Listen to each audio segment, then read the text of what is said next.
The dusty streets of Bellwood, Texas, stirred under the early morning sun as a black SUV rolled to a stop at the end of a quiet cul-de-sac. The town was still half asleep, curtains drawn tight, lawn sprinklers ticking like clockwork across withering grass. Inside the vehicle, 16-year-old Ayanna Seagal sat in silence, her brown eyes fixed on the faded blue house in front of them. Her long, dark hair was pulled into a tight ponytail, her posture straight, precise, still. She didn't fidget or sigh. She didn't need to. She had been through this before: new town, new house, new school.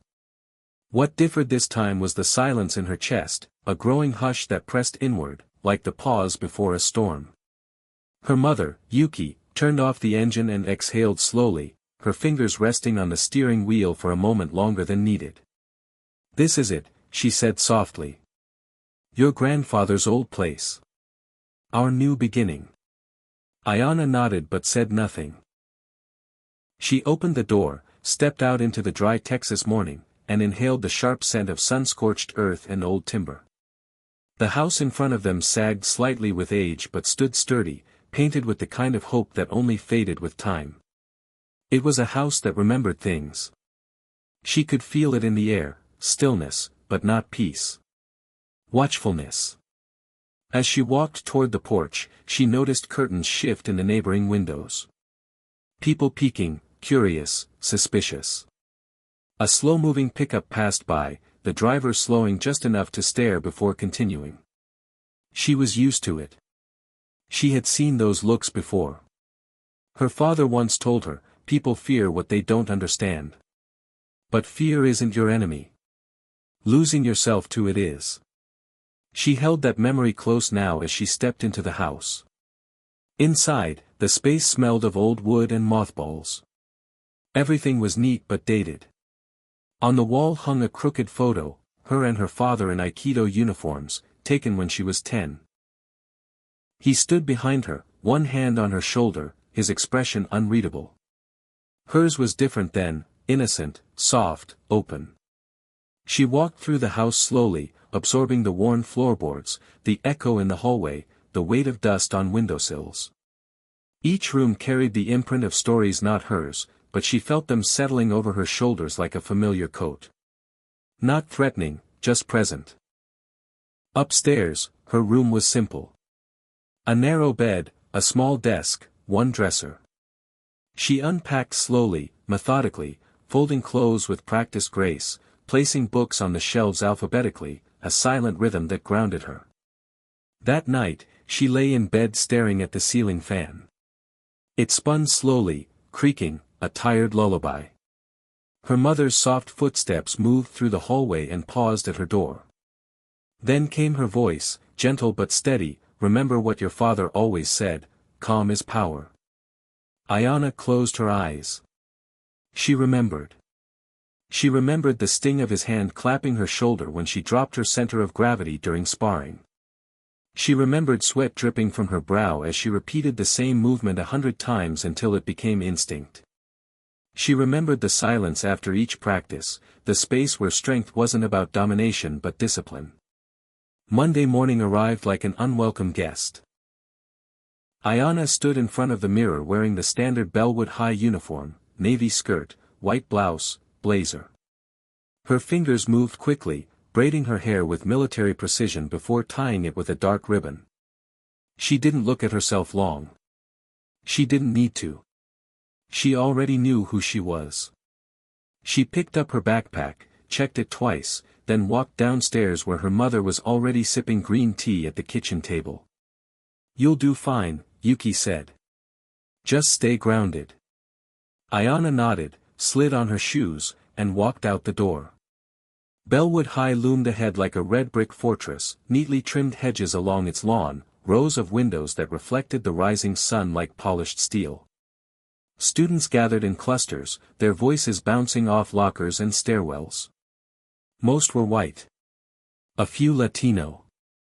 Fewer Black or Asian. As Ayanna approached the main gates, she felt the subtle shift in noise. Conversations dipped. Heads turned. Some stared openly. Others whispered. Her walk didn't change. Shoulders relaxed, eyes forward, her presence neither timid nor arrogant, just controlled. She found her locker, placed her books inside, and quietly memorized the number.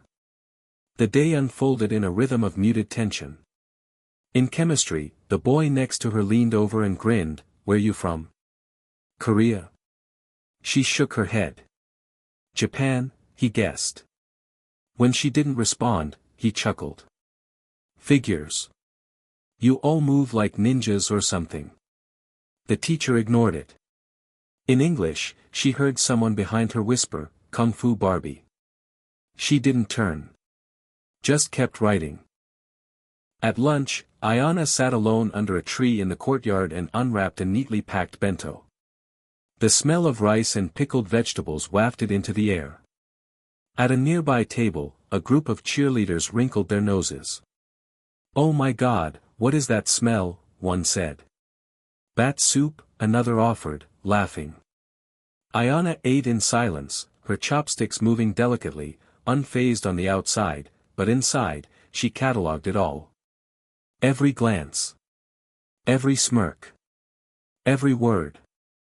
By the end of the week, everyone at Bellwood High knew her name, not because she spoke it, but because she didn't. Her silence echoed louder than any shout.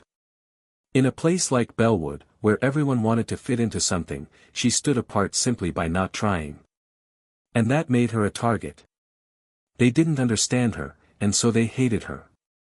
But Ayana had been taught to breathe beneath the surface, to find balance in the middle of a storm. And as the whispers circled her like vultures, as the sideways looks turned sharper, she held that breath close. Not out of fear, but preparation. Because she knew storms pass, and when they do, only those anchored in who they are remain standing. She wasn't here to fight. Not yet. But she was done running. Hit subscribe and leave a comment with where you're watching from. This story might just spark a new beginning. What's one thing that always pushes you forward, even when things get tough? Tuesday began just like Monday had ended, with heavy air and sharper glances. As Ayana walked into Bellwood High, her shoes clicking softly against the tiled floor, she felt the tension coil tighter. The school had already assigned her a seat in each class, but no one assigned her a place in the social hierarchy, and in Bellwood, that mattered. Her silence wasn't just a mystery, it was a provocation. Teenagers, unsure of their own footing, feared what couldn't be read, couldn't be labeled. Ayana's face gave away nothing, her eyes never lingered too long, and her steps were too smooth for someone trying to fit in. And that made them uneasy.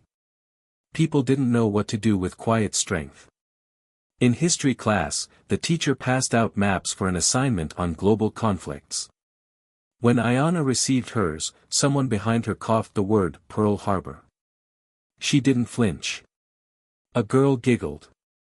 A boy followed up with a muttered kamikaze. Ayana kept her eyes on the map, her pencil moving in controlled strokes, outlining borders with surgical precision. She knew what they wanted, a reaction, a break in her composure, something to justify the small-minded cruelty that seeped from their words. But she didn't give it to them. In her father's dojo, she had been taught that stillness was not weakness. Stillness was the waiting stance of a storm. In the hall between classes, she passed groups that stopped talking as she approached. Some watched her with bold stares, others whispered behind hands, pretending to laugh at something else. When her gaze met theirs, they looked away, then snickered nervously, as if they'd just survived a close encounter. Her silence wasn't meek, it was controlled, like a blade she hadn't unsheathed. They sensed it, even if they didn't understand it. By midweek, Ayana had become a name everyone knew but no one had spoken to. Rumors twisted her into something strange and unreal. She was a Japanese spy. She was a runaway ninja. She was some kind of bodyguard for a celebrity. The truth didn't matter. What mattered was that she didn't speak, didn't defend, didn't explain. She just was. And for kids used to quick gossip and easy categories, she was unsettling. In gym class, they had to run laps. Coach Randall barked at them through a whistle and a megaphone, a red-faced man who valued effort but not fairness.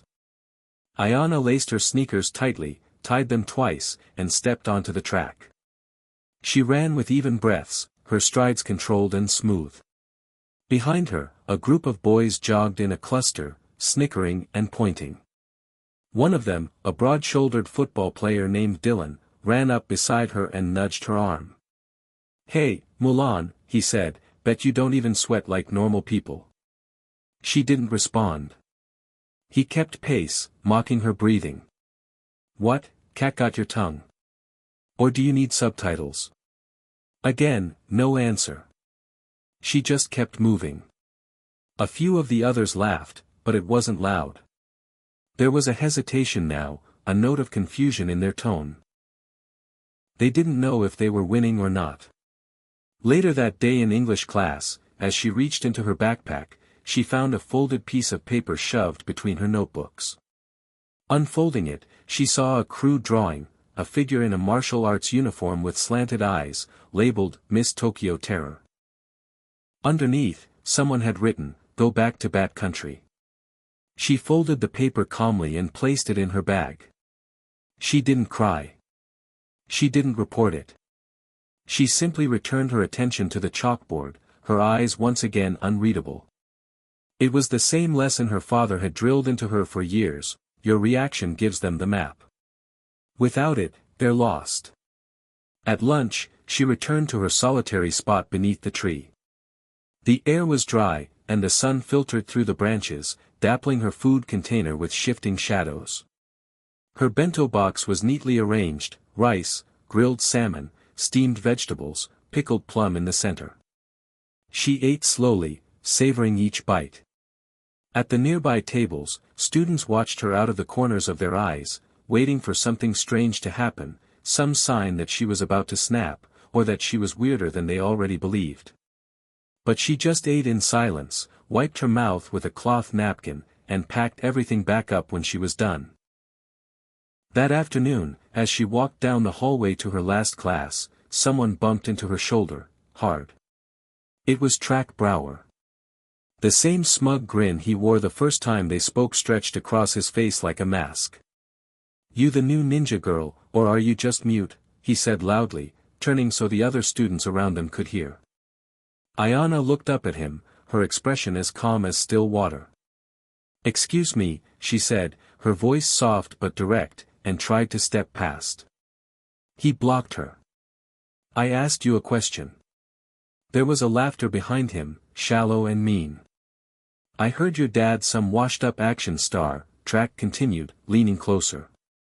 "Plays tough guys in movies. Teaches girls how to bow and sweep floors." Ayanna finally met his eyes, her tone level. "You're mistaken," she said. "He teaches how not to strike unless you must." The kids behind him oohed like children at a playground fight, but Track's grin faltered. Just for a second. Then he exaggerated a bow, stepping aside. "After you, sensei." As she passed him, her heart beat steady. She knew what he was doing, testing her edges, looking for a weak spot. But she wasn't afraid of him. She was afraid of forgetting herself. That night, she lay on her bed and stared at the ceiling. The whispers, the notes, the bump in the hallway, they weren't random.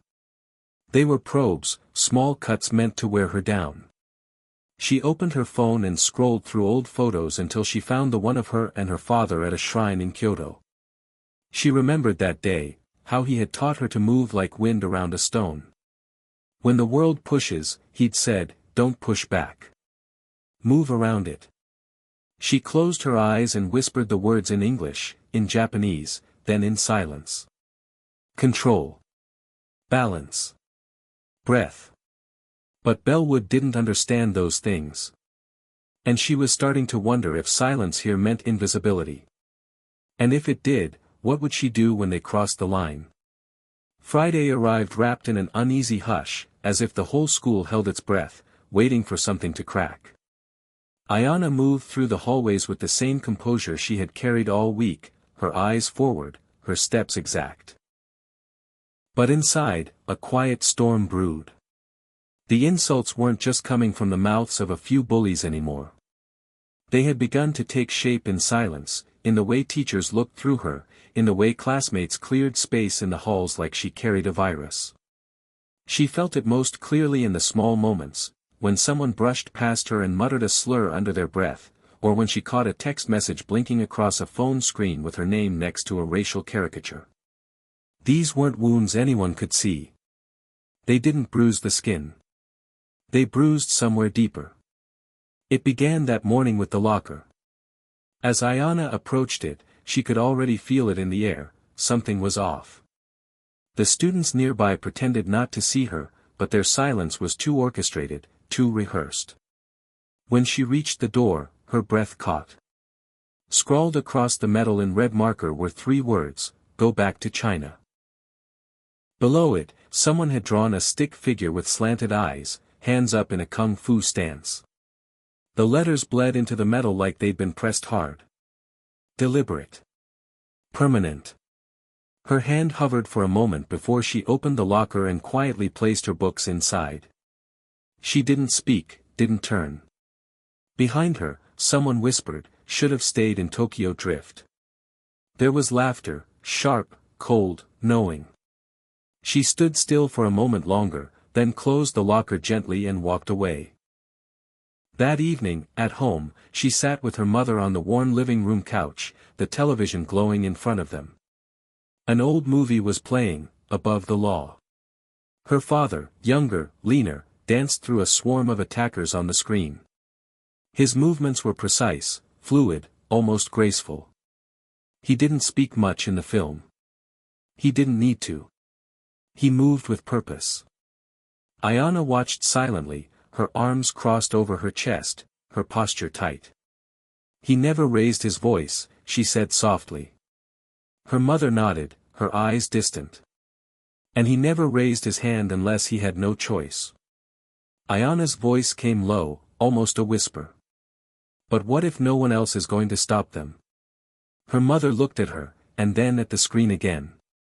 "Then you show them what balance looks like," she said. And in that moment, something shifted inside Ayanna. It wasn't anger. It wasn't revenge. It was resolve, steady and cold and deeper than either.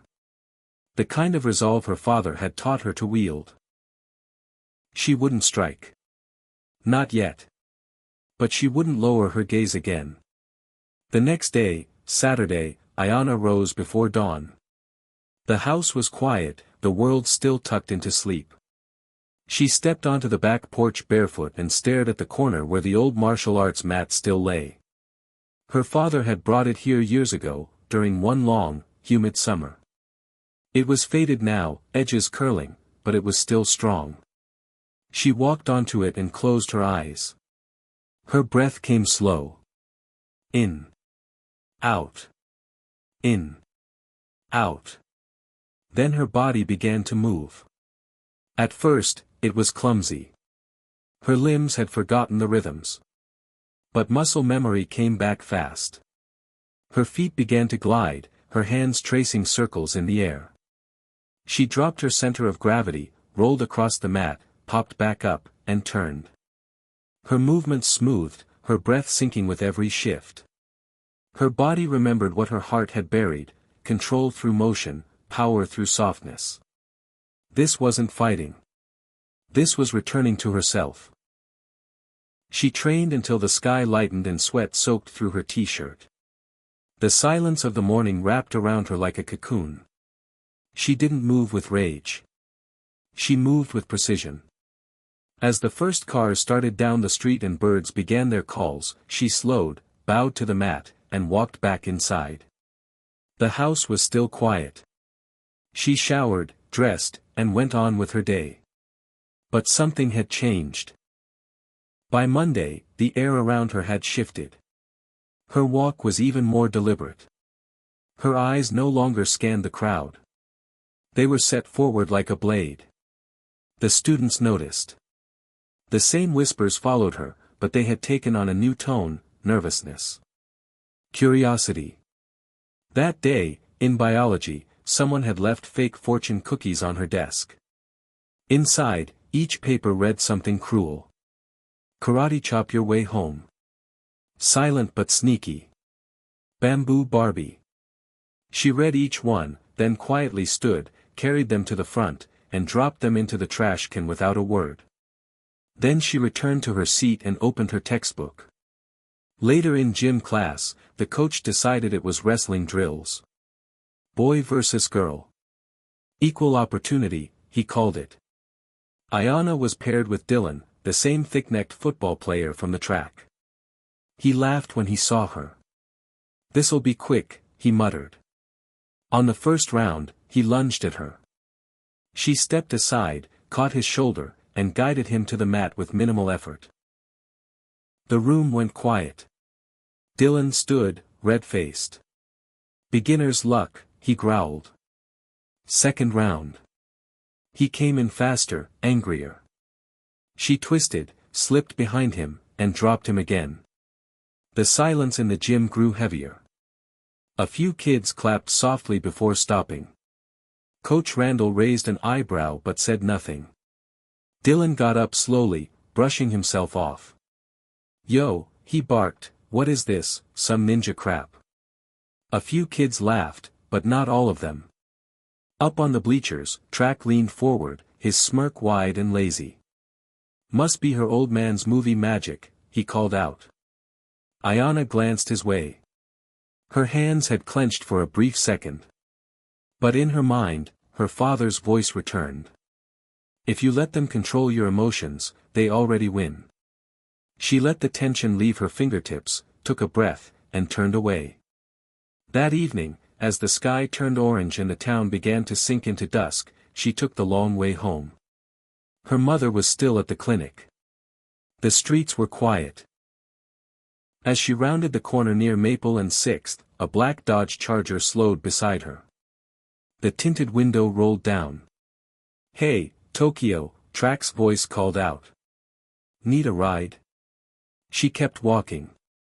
"What, you don't like American muscle, or are you just scared of it?" She didn't answer. The engine revved once before speeding off with a screech. When she got home, the house was dark. She dropped her backpack and walked out to the back porch. The mat waited. She stepped onto it without hesitation. Her movements came sharper now, tighter. She flowed through each form, each redirection, each evasion. Her sweat dropped onto the mat like water off a blade. Inside, her phone buzzed. A video. She opened it. It was a clip of her walking down the hall, Track just behind her. He brushed her shoulder, whispered something crude. The caption read, "Watch out, she's gonna kung fu your dog." She stared at it for a long moment. Then, quietly, she set the phone aside. Later, as her mother returned home, she found Ayanna wiping down the mat with a cloth. "I thought you gave this up," Yuki said gently. Ayanna's voice didn't waver. "I thought I did too. But it's not about fighting." Her mother nodded and knelt beside her. "No," she whispered. "It never was." By Tuesday morning, the entire school had seen the video. It spread like wildfire, leaping from phone to phone, pinging through group chats, whispered about between class bells.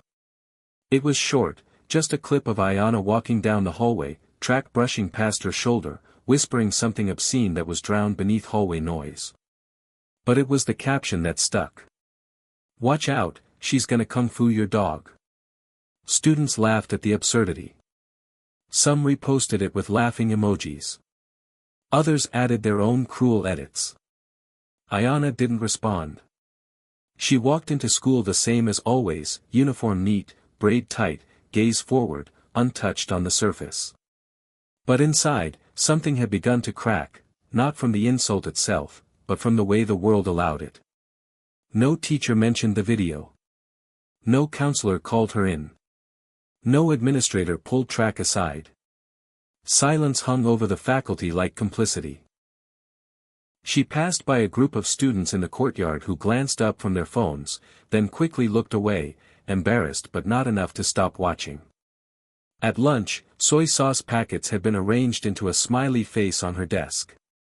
She calmly picked them up, carried them to the trash can, and returned to her seat without a word. Her composure held like glass under pressure, perfect but strained. It wasn't just what they said. It was what they refused to say. Their silence was louder than their insults now, a confirmation that her pain wasn't worth acknowledging. Ayanna moved through her classes like a shadow, ever present, ever unnoticed, unless they were mocking her. Still, she performed well, answering questions with quiet confidence, turning in assignments early, never faltering in public. But at night, she began training harder. The mat in the backyard became her refuge. Each evening, after dinner, she would step onto it barefoot and begin rolls, redirections, evasions. Her body moved like water over stone, finding the path of least resistance. She didn't practice to fight. She practiced to stay whole. On Thursday, she returned home to find an envelope taped to the front door. Inside was a printout, her photo from school, her locker number, and a handwritten note, "Leave now or we'll make you." There was no signature, no return address. She folded it, walked to the kitchen, and burned it over the stove. Her mother saw the flames but said nothing. She could see it in Ayanna's posture, the way her daughter's shoulders no longer slumped beneath the weight of isolation but instead squared up to face it. Yuki didn't ask questions. She just brought out a bowl of warm tea and sat beside her in silence. That night, Ayanna didn't sleep. She stared at the ceiling and listened to the house breathe. Her thoughts moved like footsteps in a dark hall, soft but deliberate. It wasn't just about her anymore. It was about how easily cruelty became normal when no one stood up to it. She'd spent weeks absorbing it all, believing that silence was enough. But maybe silence wasn't a shield. Maybe it was a choice. And maybe it was time to choose differently. Friday morning, the hall buzzed with anticipation. The undercurrent was subtle, but Ayanna could feel it. Students glanced at her longer than usual. Some leaned into each other and muttered when she passed. Something was coming. She sensed it the way animals sense storms. As she approached her locker, she saw the crowd thin, just enough to clear a space. And then she saw it. The locker had been vandalized again, but this time not with marker. This time, the words had been gouged into the metal with something sharp. China doll, it read, and streaks of red paint dripped from the letters like blood. A mock kung fu figure had been scratched into the corner, arms raised, eyes slanted. This wasn't a prank. This was a message. A threat. She stood there, her breath slow. Behind her, she heard footsteps. Then a voice, light but mocking. "What's the matter? Lost your sense of humor?" Track leaned casually against a nearby locker, arms crossed. His smirk curled like a snake. "You don't look so centered now, do you?" Ayanna turned to face him. Her voice was even, almost quiet. "I'm from Japan," she said. "But I think you already knew that." He pushed off the locker, eyes narrowing. "You think you're better than us? Walking around like some kind of samurai princess." She didn't blink. "No," she said calmly. "I just don't think about you at all." That line struck him harder than a slap. His grin faltered. Then, without warning, he reached toward her, as if to grab her shoulder or push her back.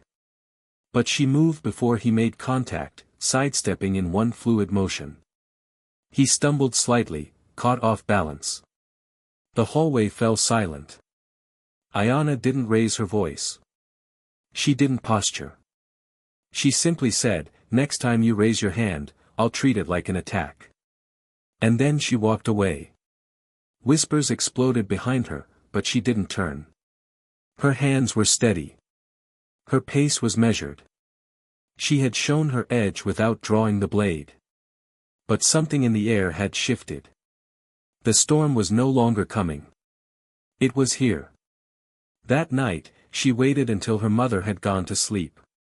Then she sat in her room for a long time, holding her phone. Finally, with slow fingers, she scrolled through her contacts and found a number she hadn't dialed in years. She hesitated. Her thumb hovered over the screen. Then she pressed call. The line rang once, then again. Then a voice answered. Deep, calm, and unmistakable. Ayana, it said. She closed her eyes. Dad, she whispered. I need you. There was a pause. Then came the voice that had once guided her every move on the mat, the voice that had taught her the rhythm of breath and balance. I'm already on my way. The sun was still low when a black rental car pulled into the driveway of the faded blue house at the end of the cul-de-sac. Morning mist clung to the grass and rooftops, drifting lazily across the street like a curtain lifting on a stage. The engine turned off. The door opened. Out stepped Seagal. Dressed in black from collar to boots, his presence seemed to silence the birds. Loose cotton shirt, dark jeans, dark glasses, dark intent. He didn't carry weapons. He didn't need to. The street seemed to pause as he stood there, tall and still, the wind moving around him instead of through him. A neighbor peeked from behind a curtain. An older man stepped out onto his porch and squinted, as if confirming what he saw. There was no mistaking him. No bodyguards. No entourage. Just Steven Seagal, silent, grounded, and very real. Ayana was already awake. She had been standing barefoot in the backyard, the mat spread out beneath her like a familiar battlefield. She moved through a kata sequence with slow, precise intention, each breath synced to motion, each pivot like a whisper on the wind. Her father watched from the doorway. He said nothing as she finished the sequence, turned, and saw him. Their eyes met. No words. Not for a long time. It had been years since she'd last seen him in person, but his presence hadn't changed. He was a stone in the river, unmoved no matter how the current raged. Finally, he stepped forward. You remembered the breath, he said. Ayana nodded. You said the breath controls the pace of the fight. He didn't smile. I said the breath controls everything. She lowered her eyes slightly, a gesture not of weakness but of respect. Later that morning, they sat on the back porch, sipping green tea in silence. The sky was still gray, as if the sun didn't quite know how to shine here. I didn't call you to fight my battles, Ayana said quietly. I know, he replied. You called me to remind you who you are. She looked down at her cup, watching the steam curl. You told me not to let the world decide my center. But they don't care who I am. They only care that I don't belong. Stephen leaned forward, his voice low and deliberate. The world doesn't hand you belonging, Ayana. You carve it out, silently, precisely, like a blade across water. You create space by being so grounded that they can't move you. She absorbed his words slowly. Then he asked, are you ready to train for real? She didn't hesitate. Yes. From that day, the backyard became a dojo. Morning before school and evening after sundown, they trained. He didn't speak much during sessions, only when corrections were needed. Ayana already knew the techniques, but he refined them. Sharpened them. Stripped them of flair, of excess. No wasted motion, he said. No wasted emotion. He brought out a black case with wooden practice weapons, Jo staffs, Bakken, Tonto knives. They moved in silence, feet brushing over the grass, weapons tapping lightly in rhythm. It was the old way, no music, no mirrors, no applause. Just discipline. Her body began to change. Not just in strength, but in intention. Her walk became quieter, her shoulders looser. Her eyes in the mirror no longer searched for answers, they contained them.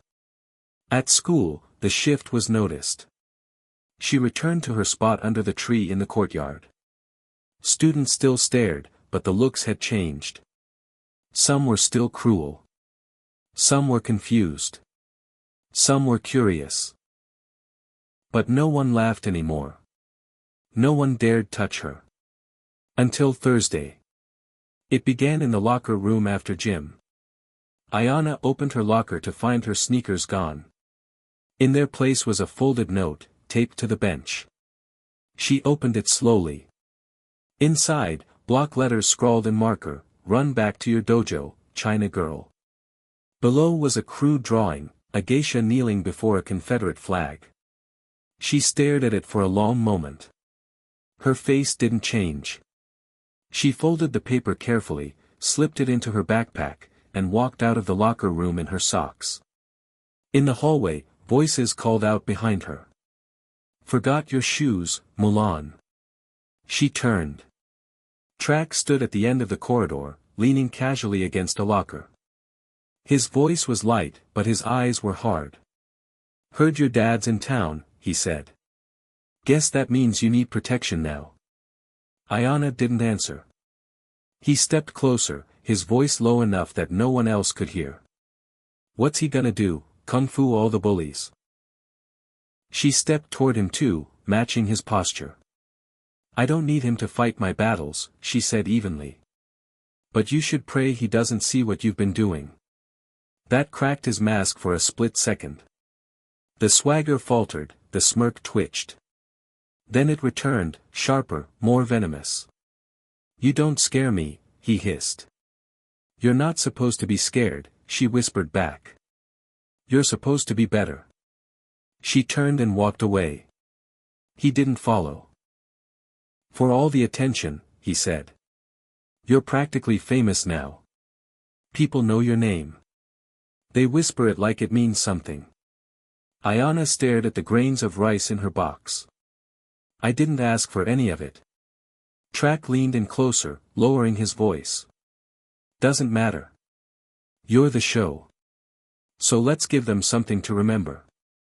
Without warning, he reached forward, grabbed her tray, and flipped it. Rice, soy sauce, and grilled chicken spilled across her skirt and onto the ground. The courtyard gasped.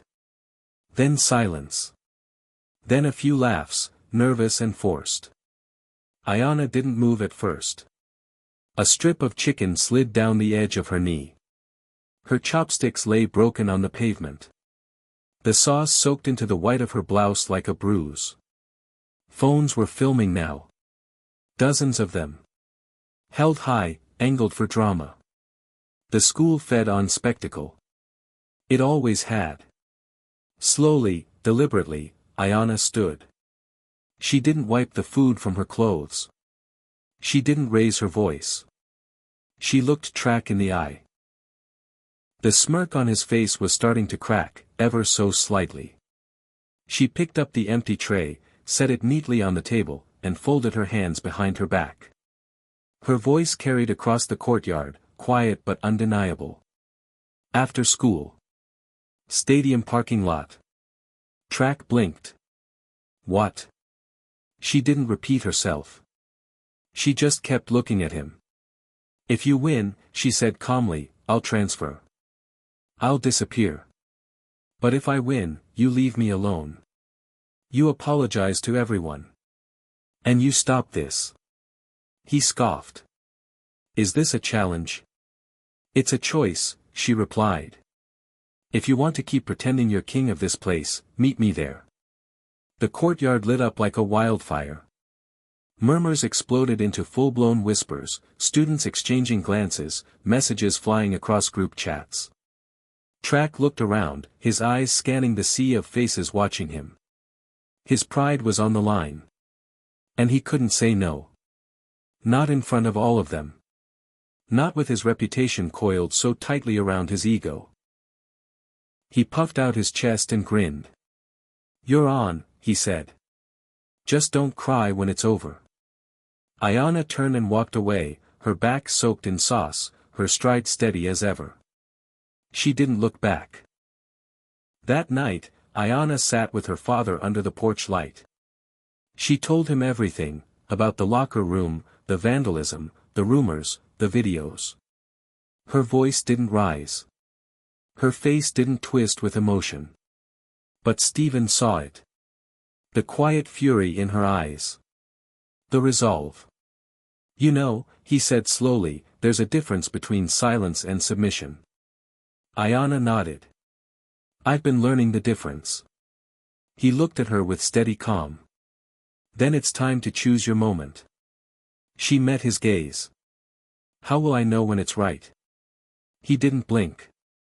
You won't, he said. But your center will. Later that night, Ayanna returned to the mat. The moon hung overhead like a white eye. She moved through the forms slowly, deliberately. Every breath an anchor. Every motion a declaration. She wasn't preparing for war. She was preparing to stand still while the world stormed around her. And when the storm came, she would be ready, not with anger, not with hate, but with something sharper. She would be ready with balance. Hit subscribe and leave a comment with where you're watching from. This story might just spark a new beginning. What's one thing that always pushes you forward, even when things get tough? The sky was high and blindingly blue on Friday, the kind of cloudless canvas that made the Texas heat feel closer than usual. Bellwood High shimmered under the midday sun, its red brick walls pulsing with the restless tension of teenagers desperate for something to happen. That something arrived during lunch. Ayanna had just taken her usual seat beneath the oak tree in the courtyard, her bento placed carefully in front of her, when the atmosphere changed. She felt it before she saw it, the energy of attention shifting, converging, narrowing. The hum of conversations dipped and twisted like wind catching fire. She looked up and saw Track approaching. He wasn't with his posse this time. No teammates, no cheering squad. Just him. Alone. That was strange. The quiet that followed him was even stranger. Students stopped mid-bite, mid-sentence, mid-thought. Phones began to rise. Ayanna watched him without alarm, her gaze steady, as he came to a stop across the picnic table. He leaned down on one elbow, face inches from hers, smirking with the kind of arrogance that begged to be broken. Still haven't said thank you, he murmured. She didn't look up. For what? She asked, voice soft but unwavering. She had claimed her name, not with fists, not with fury, but with perfect control. And Bellwood High would never forget it. The silence that followed Ayanna's victory was heavier than any insult she had endured. The parking lot had emptied slowly, students shuffling away in stunned disbelief, their screens full of footage they weren't quite sure how to explain. There had been no screaming, no chaos, no flying punches. Just movement. Calm, controlled, devastating movement. By the time Ayanna returned home that evening, the video was already circulating in group chats, local pages, even a neighborhood forum. The title varied with each post: Ninja Girl flips QB like a leaf, Samurai Daughter destroys Track, who even is she? The answer was everywhere now, and yet still beyond them. She was Ayanna Seagal. And no one had seen her coming. The following morning, Bellwood High buzzed like a disturbed hive. Conversations turned corners and ricocheted off lockers. Some students stared at her in awe, others with confusion, a few with resentment. But no one laughed. No one mocked. No one tried to touch her. Even the teachers had shifted in tone, no longer dismissive, but careful, watching her the way one might watch a tiger behind glass, fascinated but unsure of what it might do. Ayanna moved through the hallways with the same composure as always, but now the weight of every step landed differently. She no longer had to claim space. It parted for her. Track Brower didn't show up to school. Not that day. Not the next. Rumors spun quickly. He was suspended. He was hiding. He was humiliated. Some said his father, Sheriff Brower, had pulled him from school to avoid the backlash. But Ayanna didn't concern herself with that. She wasn't interested in gossip. She wasn't interested in glory. She'd said what needed saying with her movement, and that was enough. Or so she thought. The first sign came Sunday evening. Stephen was sitting in the living room, flipping through a local news site when he stopped cold. He leaned forward, the color in his face hardening like iron.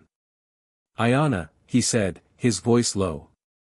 She came over, saw the headline, "Sheriff claims son ambushed by weaponized student in parking lot fight."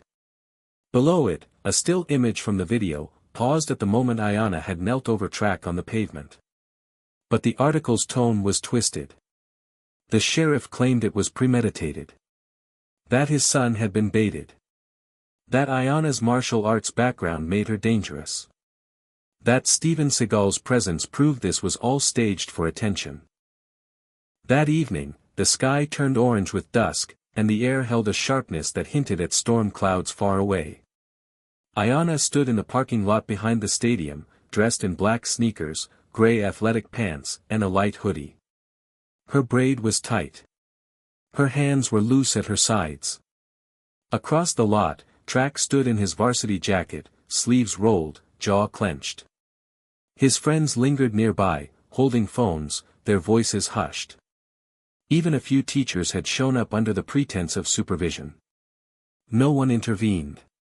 Everyone wanted to see. Stephen stood by the fence, arms folded, face unreadable. He didn't say a word. He didn't need to. His presence alone was enough. Ayanna stretched slowly, eyes never leaving Track. He cracked his knuckles and bounced on his toes like a boxer trying to intimidate. "Let's get this over with," he called. The crowd parted. Ayanna took one step forward. And then another. She didn't raise her fists. She didn't strike a pose. She simply stood, centered, waiting. Track lunged first, all brute force and untrained rage. Ayanna sidestepped, let his momentum carry him forward, and redirected him with the lightest touch to his back. He stumbled, caught himself, growled. The crowd murmured.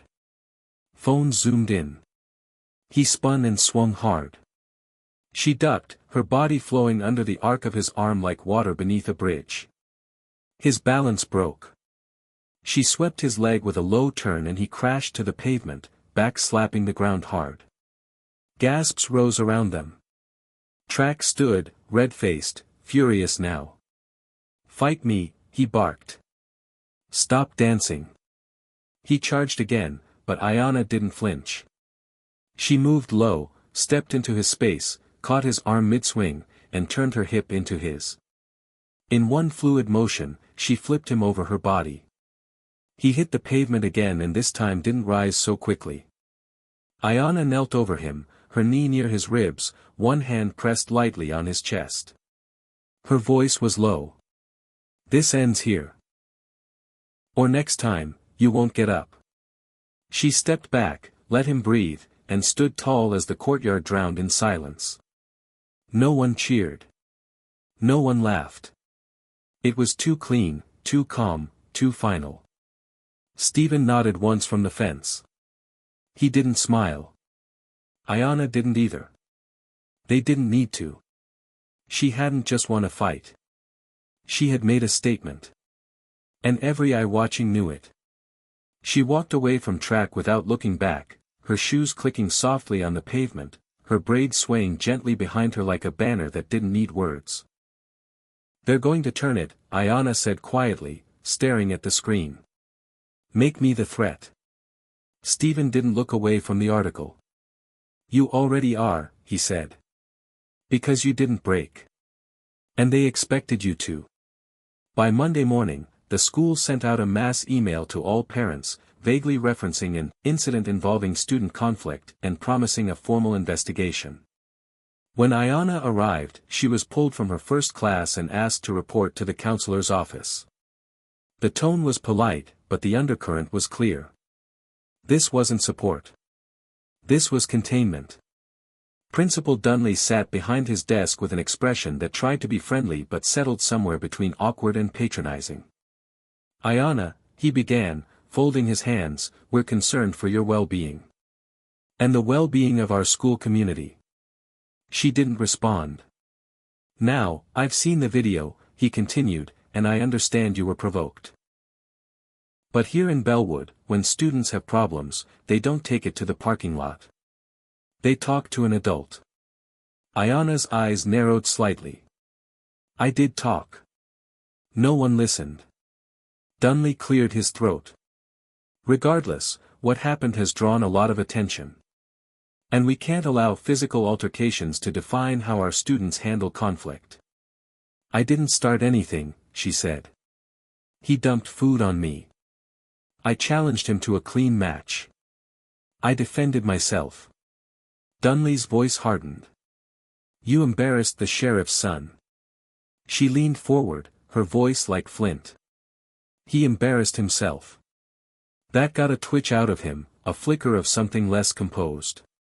But he recovered quickly. Effective immediately, you'll be placed on a 3-day suspension, pending further review. Ayana stood slowly. I understand. As she turned to leave, Dunley added, this is for your protection, as much as everyone else's. She didn't answer. She didn't look back. Stephen accompanied her to the district office hearing later that week. The room was full, school board members, reporters, a handful of parents. Sheriff Brower sat in the front row, polished and smug, with Track beside him, arm in a sling, a faint bruise under his eye that had grown more dramatic with each retelling. A lawyer representing the sheriff addressed the room, calling the incident a clear case of targeted aggression, citing Ayana's training and lineage as reasons for alarm. She is, in effect, a trained fighter, the attorney declared. And she used that training to humiliate a student in public. This was not defense. This was dominance. Stephen rose when it was his turn. He didn't speak loudly. He didn't pace or posture. He simply stood, hands at his sides, and addressed the room. My daughter was taught to defend, not to attack. She warned him. She restrained him. She stopped when it was over. That is control. That is discipline. That is more than your golden boy ever showed. A murmur swept the board members. Some scribbled notes. Others shifted uncomfortably. The sheriff kept his jaw tight. But the seeds were already planted. Backlash bloomed like mold. Online, anonymous accounts began posting Ayana's old martial arts videos, sliced and edited to make her look violent, unstable. Hashtags like #DangerousAyana and #BellwoodThreat appeared under photos of her walking through school hallways.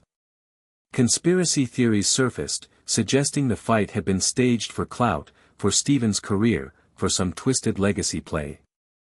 Her mother, Yuki, started receiving threatening voicemails at the clinic.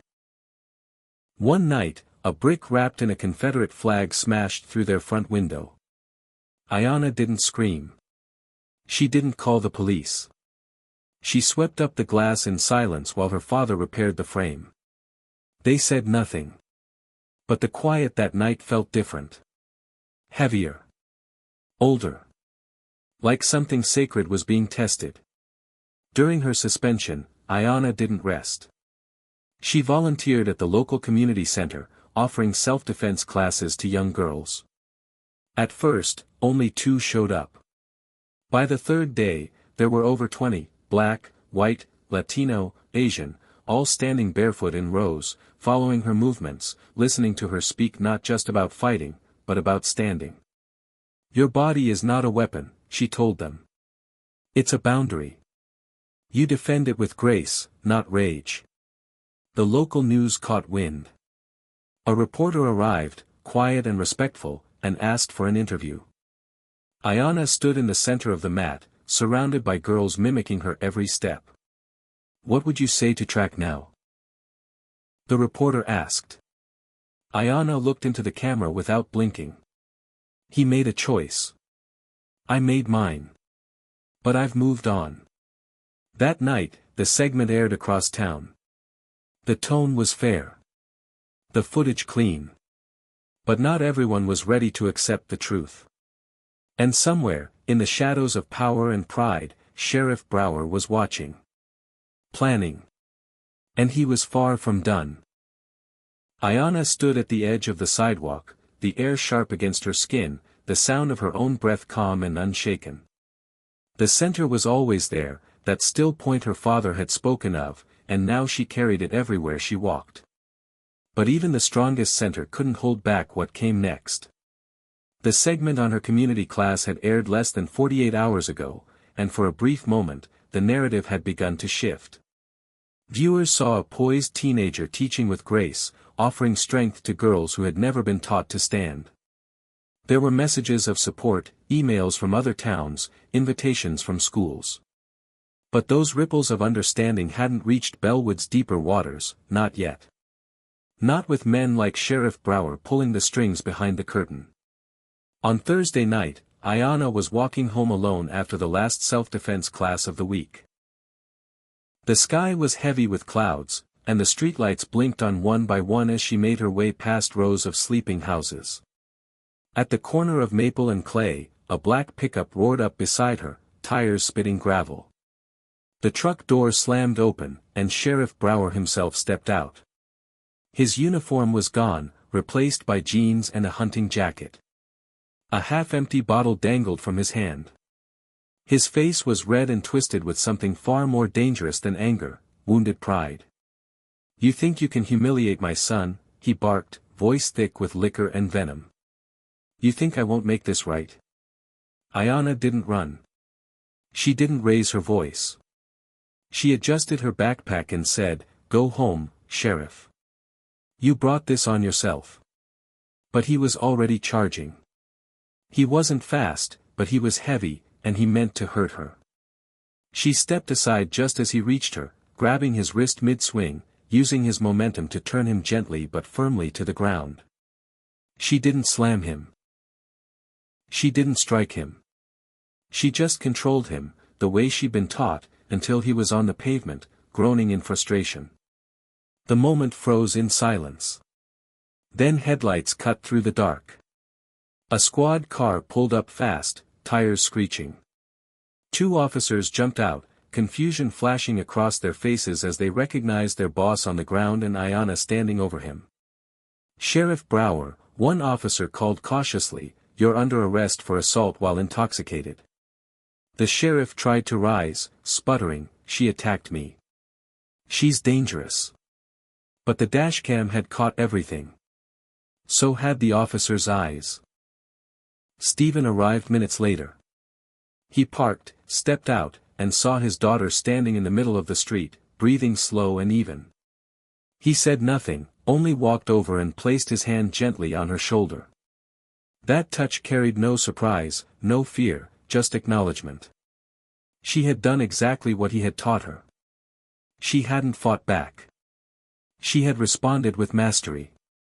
The next morning, Bellwood High was silent again, but it was a different kind of silence. A silence of reckoning. The sheriff's arrest had gone public before sunrise. Local news ran it as a breaking story. Dashcam footage had leaked onto social media. Even students who had never cared now whispered about it in locker-lined corridors, reading headlines on their phones in disbelief.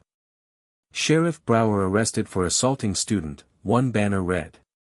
"Teen who defeated QB subdues armed sheriff without violence," said another. For the first time, the narrative was no longer controlled by power. It belonged to the truth. That week, Ayanna's suspension was quietly lifted. An apology letter was issued by the school board, signed by the principal and superintendent, and delivered to her home.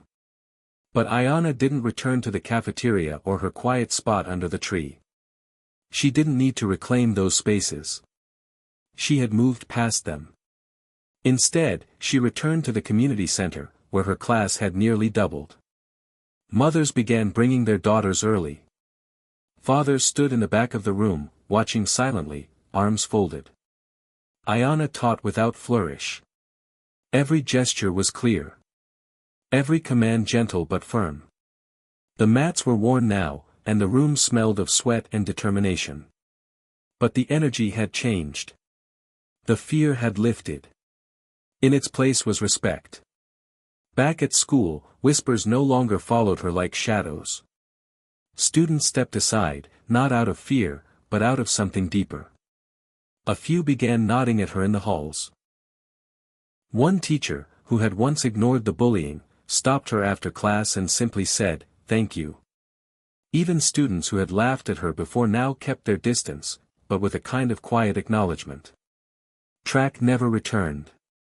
Rumor had it the family was considering leaving Bellwood altogether. Ayanna didn't ask, and she didn't care. What mattered was that the balance had shifted. On Friday, Principal Dunley summoned her to his office again. This time, his tone was less official, more careful. "We've decided," he said, clearing his throat, "to institute some new initiatives. Cultural sensitivity training for staff. An updated bullying policy. And a new student-led elective, self-defense." He looked at her over the rim of his glasses. "If you're willing." Ayanna stared at him for a moment, reading the shift in his posture. She nodded once. "I am." The following Monday, students gathered in the gym for a special assembly. Ayanna sat near the back, watching as Principal Dunley took the mic and introduced a new chapter for Bellwood High. He spoke of accountability, of learning from failure, of becoming better as a community. Then he introduced Ayanna. She didn't expect the applause. She didn't need it. But it came anyway, soft at first, then growing as students realized what they were doing. As she walked to the podium, she saw faces. Some supportive, some unsure, some quietly ashamed. But all of them were watching. She wore her navy blazer, her uniform crisp, her braid tight. Her voice was calm and clear. "When I first came to Bellwood," she said, "I was told that silence meant weakness. That not speaking out made me a target. But what I've learned is that silence is not the same as submission. Silence is space. Space to observe. Space to prepare. Space to center yourself." She looked across the gym, pausing on faces that had once laughed, now frozen in thought. "They tried to make me small. But I come from a place that teaches something different. The strongest person in the room is often the quietest, because strength doesn't always shout. Sometimes it listens. Sometimes it waits." She stepped back as the room filled with applause again, this time rising with sincerity. Teachers stood. Students clapped. A few even cheered. And through it all, Ayanna stood still, grounded, unmoved. Not for recognition. Not for revenge. But because she had become what her father had always known she could be. A storm held in stillness. The days that followed the assembly passed in a rhythm Bellwood High hadn't known before. The quiet that once followed Ayanna like a shroud now moved with her like a banner. Her presence no longer invited mockery. It inspired caution, even reverence. The school halls had changed. There were still side glances, still whispered questions, but not the same kind. They were no longer fueled by fear or ignorance. Now they held curiosity, a reluctant admiration, and something more powerful than either, respect. Ayanna never basked in it. She never slowed her step or softened her stance. She still walked alone, but she no longer walked unnoticed. She had become a symbol, not because she wanted to, but because she refused to be anything else. Each afternoon, she returned to the community center. Her classes grew quickly. What had started with a handful of girls now expanded to include over 50 students, girls, boys, and even a few adults. Some of them had never thrown a punch in their lives. Others had been in fights they never wanted. But all of them stood in bare feet, listening, learning, mirroring Ayanna's movements. She taught more than form. She taught presence. She taught stillness. She taught how to breathe when the world came too close. Stephen stood in the back most days, arms folded, watching. Sometimes he helped demonstrate a throw or a stance, but he rarely spoke. He didn't need to. His daughter had taken the lead, and the room followed. One night, after class, as Ayanna packed up the mats, Stephen approached her with a small, knowing smile. "You don't need me here anymore," he said. Ayanna looked up from her kneeling position, dust on her hands, sweat at her temples. "I never needed you to fight for me," she replied. He nodded. "No. You needed me to remind you who you are." She stood, met his gaze, and nodded back. "You did." He reached out and placed a hand on her shoulder. "I'm heading back to LA tomorrow. But when you build your next dojo, call me. I want to see it." Ayanna didn't answer immediately. She stepped forward and wrapped her arms around him, not as a child clinging to a protector, but as a warrior honoring her teacher. "I love you, Dad," she said. "I know," he whispered. The next morning, Stephen was gone, as quietly as he had arrived. There were no goodbyes at the airport, no press, no fanfare.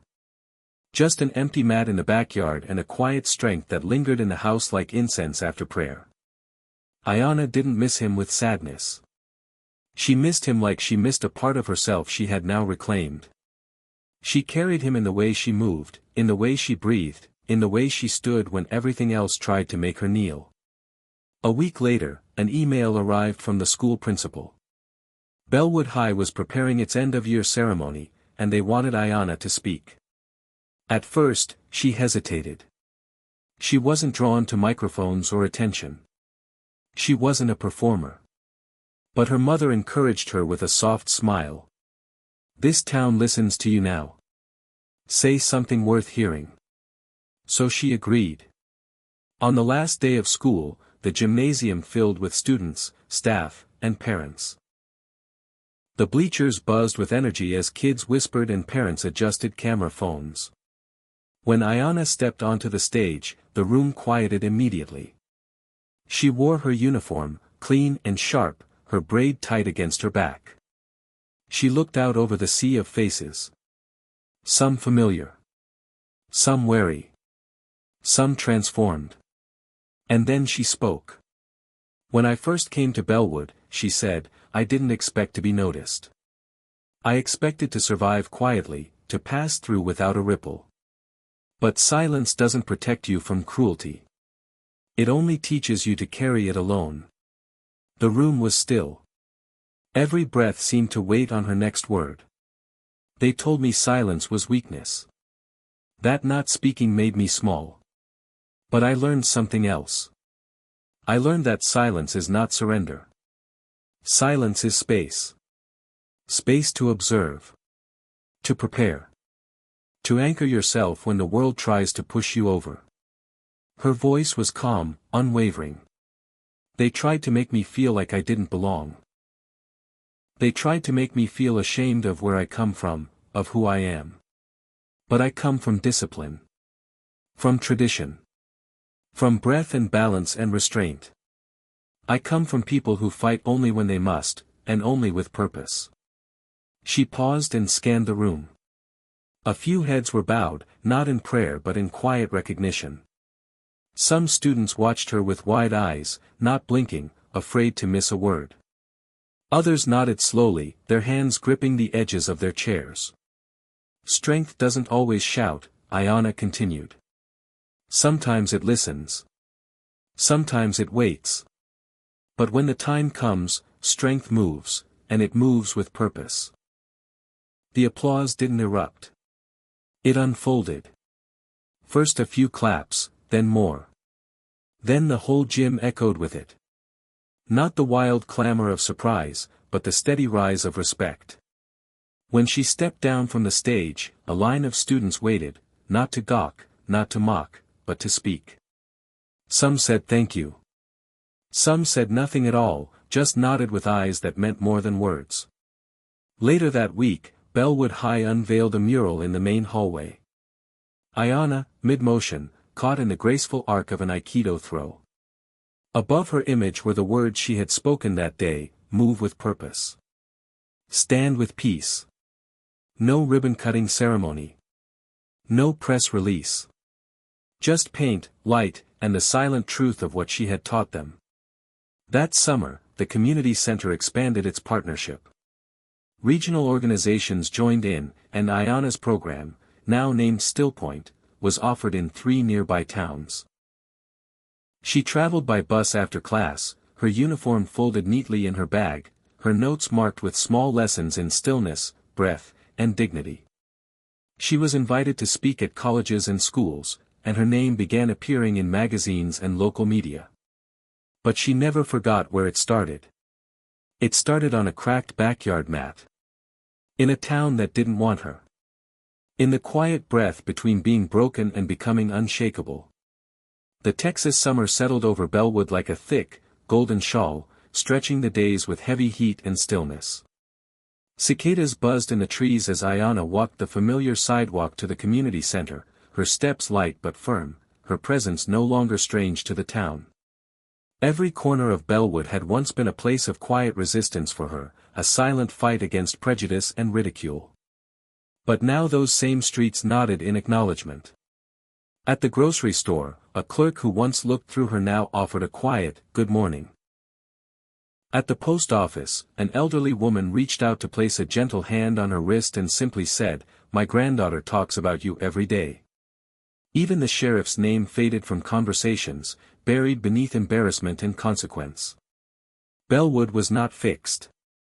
But it was no longer blind. Each afternoon, the Stillpoint program thrived.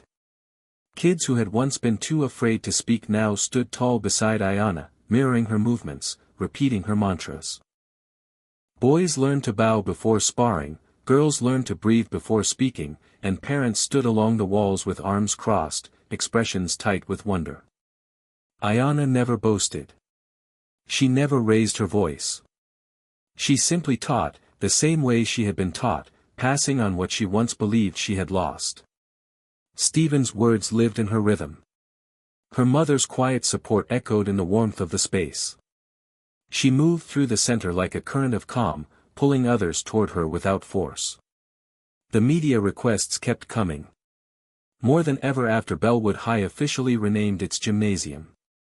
A new plaque was mounted above the double doors, Ayana Seagal Center for Peace and Discipline. Local news stations aired segments on the dedication, panning across the mural inside and the students who now lined up to join her elective. One national journalist asked for an interview. "You've become a symbol," she said. "You stood up when no one else did. You didn't fight to hurt. You fought to hold space. What do you say to young people who are silent like you once were?" Ayana looked directly into the camera and said, "Don't confuse stillness with weakness. Stillness is preparation. Stillness is knowing who you are before the world tells you otherwise." She declined most interview offers. She wasn't interested in becoming a celebrity or a viral name. She didn't want her story packaged into a digestible moment for someone else's timeline. Her focus was here, in the gym, on the mat, on the kids whose hands trembled when they first tried to hold their own ground. She had no interest in being famous. She wanted to be useful.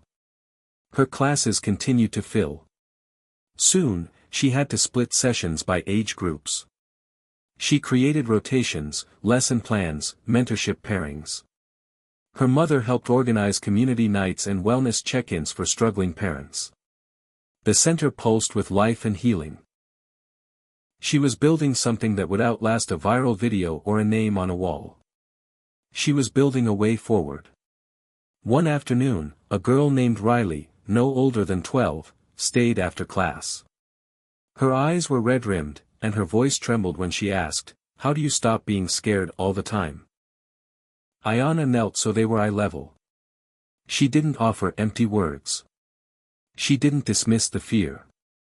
She simply placed Riley's small hands in her own and said, "You don't stop being scared. You learn how to stand with it anyway. You learn where your center is. And you don't let fear push you from it." That night, Ayana sat on the back porch of her grandfather's house, her legs folded beneath her, a warm breeze curling past the doorframe. The mat where it all began was still there, worn and faded. Her mother stepped out, 2 mugs of tea in hand, and sat beside her. For a while, they just drank, staring out at the trees as the sky deepened to blue. "I spoke to your father today," Yuki said after a pause. "He asked if you've called him." Ayana nodded. "Not yet." Her mother smiled softly. "He's proud of you." "I know," Ayana said. "But I needed to find out if I could do this on my own." Her mother looked at her daughter with the kind of admiration that was quiet and full. "And now you know." Ayana exhaled slowly. "Now I know." The next day, she sat in her room before a small wooden box that held her father's calligraphy brush, a gift he'd left her years ago. She opened it, dipped the brush into ink, and began to write on fresh parchment. Just one word, stillpoint. She pinned the paper above her desk, a reminder not of the battles she'd won, but of the peace she chose each day. Time passed. Seasons turned. The community center grew. Stillpoint became more than a program. It became a philosophy. Schools from other towns invited Ayana to speak. Some offered her leadership roles. Colleges sent letters, impressed not just by her grades but by her story. She read them carefully, answered when ready. But Bellwood remained her focus. It was here that she had fallen. It was here that she had stood. And it was here that she would stay, for now. Years later, freshmen still entered Bellwood High and paused before the mural of the girl mid-throw, unsure of who she was, only knowing her name from stories passed between classes. Some asked if she was real. Others learned from those who remembered. And all of them, eventually, stood beneath the words that had outlived the storm: move with purpose. Stand with peace. And in a quiet house at the end of the cul-de-sac, Ayana Seagal rolled out the old mat once more, barefoot under the morning sun, and began to move. Not to fight. Not to prove. But simply because the breath was there. And she still remembered who she was. Always. Hit subscribe and leave a comment with where you're watching from. This story might just spark a new beginning. What's one thing that always pushes you forward, even when things get tough?